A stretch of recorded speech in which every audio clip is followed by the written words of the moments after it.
Oh, here's the thing. So you've got this oil gathering company that's going to come in, Restaurant Technologies, actually. Don't mind plugging them. They do a lot of interesting things. So they're going to put in 2 big tanks, one for fresh oil distribution to all the fryers and one for old oil recovery. But what they need is a designated quad outlet on its own 20 amp circuit. And this is funny, I asked because, so this is the picture they send, and it says, oh, 120 volts, 20 amps. Are these 20 amp outlets? No. So I was like, is that exactly what you need? Yeah, exactly what's there. And I'm like, no, that's a 20 amp outlet, buddy. That's what you need. So, ironically, I could put in 15 amp outlets and then they wouldn't be able to plug in their 20 amp dealio. And don't yell at me, I followed your sticker. But either way, the good news at this location is my breaker panels are right there. So I'm gonna be able to, I'm gonna find an empty 20, which I'm sure is there. And there is already conduit tapped through. I'll show you, so super simple. This is not a big electrical job, but we're gonna cut it in the wall, right? I could put it on the surface, but look, right there, no big deal. We'll just cut it in the wall, put it in the wall, box in. So what's crazy is there is not an unused, there's lots of blank spaces, but according to the, even the ones that say spare or space that have one on them, I popped the cover and looked and there's not. They're not actually, they're not actually unused. So I've got space.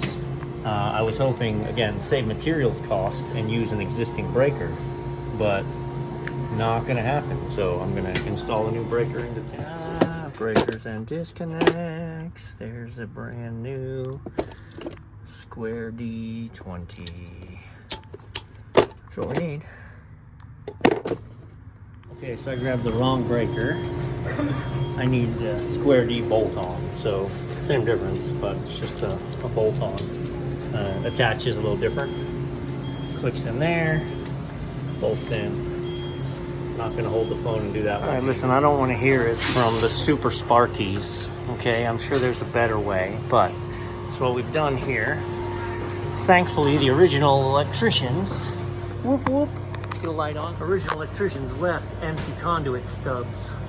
So that's my stub right there. So I've got my flex conduit run through it, drop down into here, and you're not allowed to bring the flex into the box because we don't want anything metal in here. So we've got this stripped down. I also tuck it over to the side and then I set them one at a time.